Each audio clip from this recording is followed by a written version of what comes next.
Hello dear viewers, welcome back again. आज के इस सेशन में हम लोग बात करेंगे एटॉमिक मास यूनिट की, जिसको इन शॉर्ट में हम AMU के नाम से भी जानते हैं। और आजकल इसको एक नया नाम दिया गया है, यूनिफाइड मास, जिसको हम स्मॉल यू से रिप्रेजेंट करते हैं। तो एक्चुअली एटॉमिक मास यूनिट होता क्या है और ये कैसे कैलकुलेट किया जाता है, इसको समझने के लिए सबसे पहले हम देखते हैं कि बुक में इसकी डेफिनेशन क्या दी रहती है। तो बुक में लिखा रहता है कि 1 AMU ये बराबर होता है 1/12 mass of A carbon 12 atom. मतलब एक एटॉमिक मास यूनिट वो बराबर होगा किसके, अगर आप कार्बन 12 का एक एटम ले लें और उसके 12 हिस्से कर दें तो उसका एक हिस्से का जो वज़न होगा वही होगा 1 AMU के बराबर। तो एक्चुअली एटम का मास ये होता क्या है, तो इसको समझने के लिए हम सबसे पहले देखते हैं एटम का स्ट्रक्चर क्या होता है।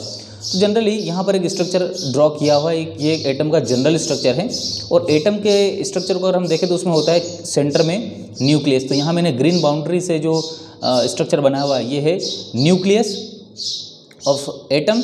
और इस न्यूक्लियस के अंदर मौजूद रहता है प्रोटॉन और न्यूट्रॉन। मतलब न्यूक्लियस में हमेशा सिर्फ पॉजिटिवली चार्ज और न्यूट्रल चार्ज या चार्जलेस ये दो पार्टिकल रहते हैं। और चूँकि न्यूट्रॉन के ऊपर कोई चार्ज नहीं होता है तो इसलिए प्रोटॉन की वजह से न्यूक्लियस को हम बोलते हैं कि ये पॉजिटिवली चार्ज सेंटर होता है।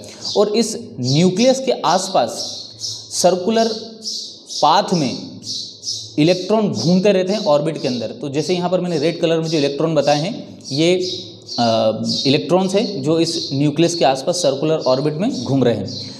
तो अगर जनरली मैं एटम का स्ट्रक्चर देखूं तो एटम के स्ट्रक्चर में जनरली मोटा रूप से एटम कौन कौन से सब एटॉमिक पार्टिकल से मिलकर बना है, तो उसमें होता है इलेक्ट्रॉन, दूसरा होता है प्रोटॉन और तीसरा होता है न्यूट्रॉन।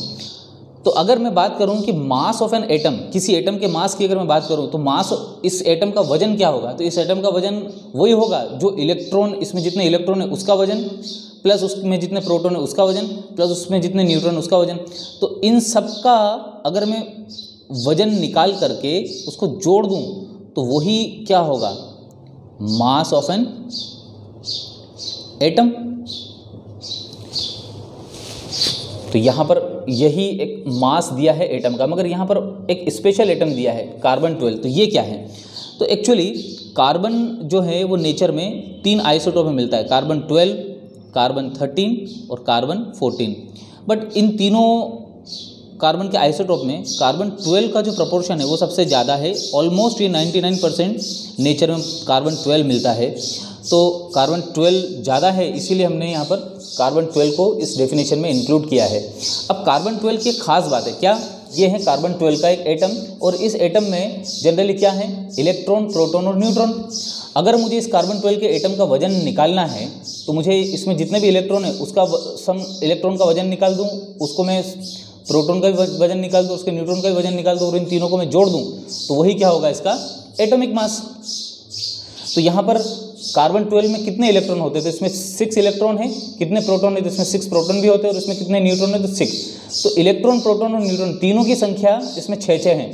तो इसका मतलब कार्बन 12 के एक एटम में जो सब एटॉमिक पार्टिकल की टोटल संख्या है वो कितनी हो गई, 18। मतलब 6 इलेक्ट्रॉन, 6 प्रोटॉन, 6 न्यूट्रॉन मिलाकर कितना होगा, 18। तो इन 18 ही सब एटॉमिक पार्टिकल का अगर मैं वजन निकाल दूं तो वही किसके बराबर होगा, mass of A carbon 12 atom. मगर यहाँ तो डेफिनेशन हमने लिखी क्या, डेफिनेशन में क्या लिखा है, 1/12। तो यहाँ 12 क्यों आया, तो एक्चुअली होता क्या है कि किसी भी एटम के अंदर जनरली 3 ही सब एटॉमिक पार्टिकल होते हैं, इलेक्ट्रॉन, प्रोटॉन और न्यूट्रॉन। मगर जब हम इसका इन सब एटॉमिक पार्टिकल का भी वजन निकालें तो हमें ये मालूम पड़ता है कि इन तीनों में सबसे हल्का होता है इलेक्ट्रॉन, और प्रोटॉन और न्यूट्रॉन का वजन लगभग रफली मोटा बराबर होता है। तो इलेक्ट्रॉन जो है सबसे हल्का, और ये इतना हल्का है कि एक इलेक्ट्रॉन का जो वजन होता है वो प्रोटॉन के वजन का, सिंगल प्रोटॉन के वजन का 1836वां हिस्सा होता है। मतलब एक प्रोटॉन का अगर मैं 1836वां हिस्सा वजन के रूप में ले लूँ तो वो बराबर होता है एक इलेक्ट्रॉन का। मतलब ये तो बहुत नेग्लिजिबल वैल्यू हो गई।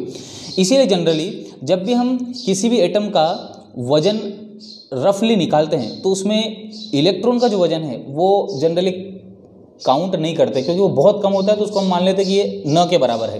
तो जब ये न के बराबर होगा तो यहाँ से भी मुझे कार्बन 12 के एटम से भी इलेक्ट्रॉन को हटाना पड़ेगा।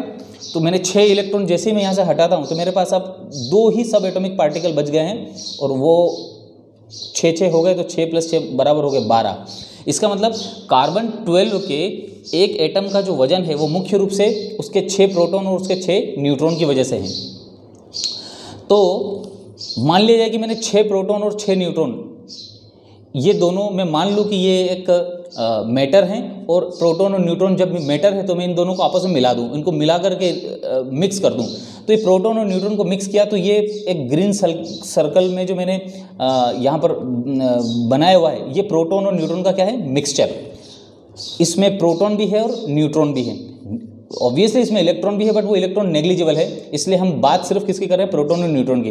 तो प्रोटॉन और न्यूट्रॉन का जो मिक्सचर है वो ये ग्रीन कलर का है और ये इस मिक्सचर के मैंने क्या किए, 12 टुकड़े किए। क्या किए, 12 टुकड़े। आप देख रहे हैं ये 12 हिस्सों में मैंने डिवाइड कर रखा है और इसका एक हिस्सा, इसका अगर मैं एक हिस्सा लूँ तो वो क्या होगा, इसका 1/12वां हिस्सा। तो ये 1/12वां हिस्सा उठा करके अगर मैं यहाँ रख दूँ तो यही होता है आपका 1 AMU, 1/12 mass of carbon 12 atom. ये कार्बन 12 एटम का पूरा मास और उस मास के मैंने 12 हिस्से किए और एक 12वां हिस्सा मैंने यहाँ ला के रख दिया। तो ये जो एक 1/12 पार्ट है यही क्या है, 1 एटॉमिक मास यूनिट। तो जितने भी एटम पीरियोडिक टेबल में मौजूद हैं उन सब का मास हम इसी 1 AMU के स्टैंडर्ड से कंपेयर करके निकालते हैं। अब जरा हम ये देखें कि इसकी एक्चुअल वैल्यू क्या है। तो मुझे अगर 1 AMU की एक्चुअल वैल्यू निकालनी है तो मुझे क्या चाहिए, मास ऑफ कार्बन 12 एटम। तो कार्बन 12 के एक सिंगल एटम का वजन मैं कैसे निकालूं, अब ये तो सब एटॉमिक पार्टिकल बहुत छोटा है, इसको तो किसी तराजू में तोल करके तो मैं नहीं निकाल सकता। तो इसके लिए एक टेक्निक है, एक इंस्ट्रूमेंट है, एनालिटिकल इंस्ट्रूमेंट, जिसको हम बोलते हैं मास स्पेक्ट्रोमीटर। तो आजकल हम मास स्पेक्ट्रोमीटर से किसी भी एटम का वजन, सिंगल एटम का वजन हम निकाल सकते हैं। तो मास स्पेक्ट्रोमीटर से मैंने कार्बन 12 के एक एटम का जो मास है वो निकाला, तो वो आता है रफली 1.9924 इंटू 10⁻⁻23 ग्राम। ये किसका वजन है, कार्बन 12 के एक एटम का, कार्बन 12 के एक एटम का ये वजन है, क्योंकि मुझे कार्बन 12 के एक एटम का ही वजन चाहिए। तो ये जो वजन है ये एक्चुअली ये क्या है, mass of A carbon 12 atom. अब जब मेरे पास अगर कार्बन 12 का मास आ गया तो एक्चुअली ये मास, ये ग्रीन कलर का मास के बराबर है, क्योंकि ये जो ग्रीन कलर का सर्कल है वही एटम का मास है और वो एटम का मास कितना आ गया, ये। अब इसके मुझे कितने टुकड़े करने हैं, 12।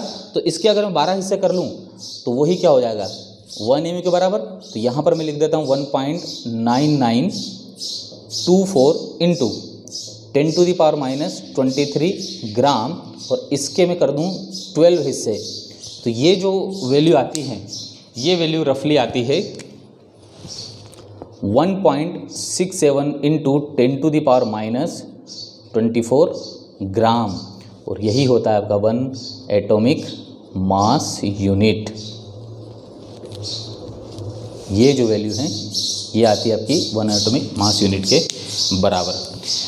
I hope you understand the concept. Thank you.